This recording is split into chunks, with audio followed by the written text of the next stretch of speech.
I've been in this pitch for 10 years fitness, and today I'm going to tell you my problem with diets and dieting. Okay, now I'm taking this as from a general perspective. This is a channel orientated around bodybuilding and physique development a lot. But for this video I'm just focusing on just any kind of individual that wants to lose weight and make a change in their physique for the better. The way to do that is not by going on these short-term diets, okay?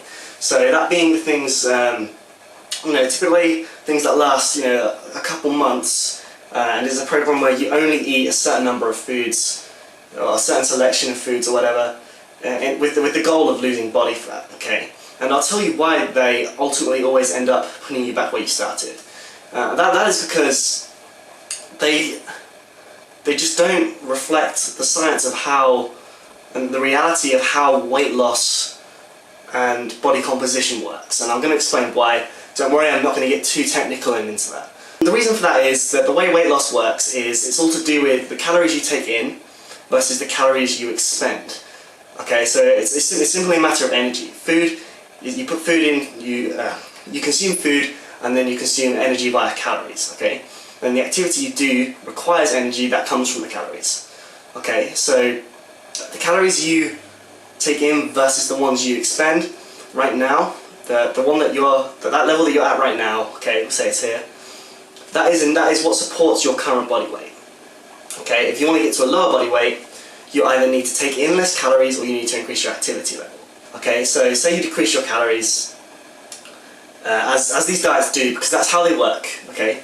Regardless of what they say, the only way a diet will ultimately work is by making you eat less calories. And I know that it may not say that in the book or program or whatever, but the way it's making you eat is ultimately it's just a control system to allow you to eat less calories overall. Like it or not, that's how it works, that's how it's going to make you lose weight.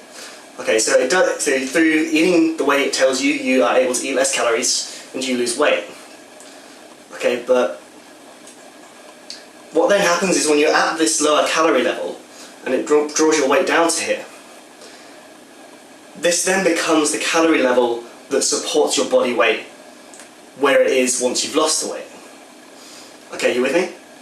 And what that then means is once the diet is over, if you hope to continue and maintain that body weight that you're at after losing the weight, you need to continue at that calorie level. If you want to maintain that look, you need to continue eating that number of calories. And the problem most of the time with that is that these diets are so extreme a lot of the time, and the way they make you eat is a way that's simply not sustainable. I.e., it's something you can do for like a month or two to shred the weight, but it's not something that you can see yourself doing 2 years down the line. Can you still see yourself eating like that? A lot of the time no, because like a lot of the time they're silly things like you can only drink juice, or you're not allowed to eat any of your favourite meals. But that is the all or nothing approach, okay?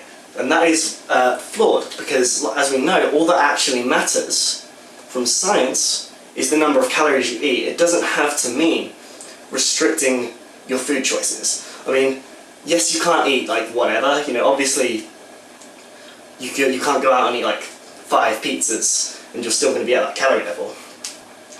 But you can still eat some pizza and hit that number of calories, for most people anyway. So the solution that I would propose, and something that I advise that you look into if you want to lose weight and keep it off, if you're one of these people that's always zigzagging, ballooning and whatever with your your diets, your short-term diets, what you should instead do is, like I say, make a long-term lifestyle change.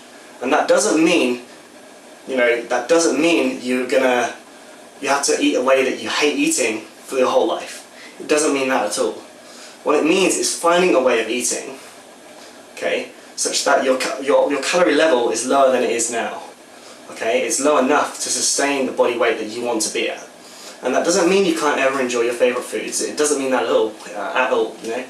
It just means that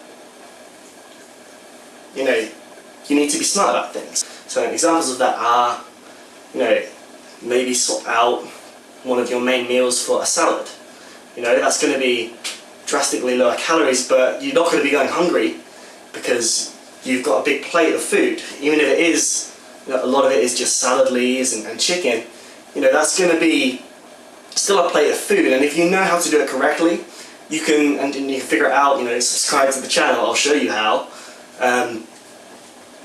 You know, there's going to be ways of you eating less calories that don't make you feel hungry. That's called satiation. Okay, feeling full. There's an art to that.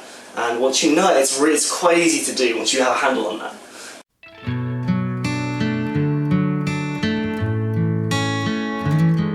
Make a change to eat less calories in a way that, you know, you ask yourself, can I see myself eating this way 2 years down the line? 3 or 4 years down the line? Can I see myself keeping this up? Because if the answer is no, you're not going to stick to it. No one's going to stick to a way of life, a way of eating that they hate. Okay, it is what it is. But anyway guys, thanks for watching. I have been Jack with 10 Years Fitness. I will see you guys in the next one.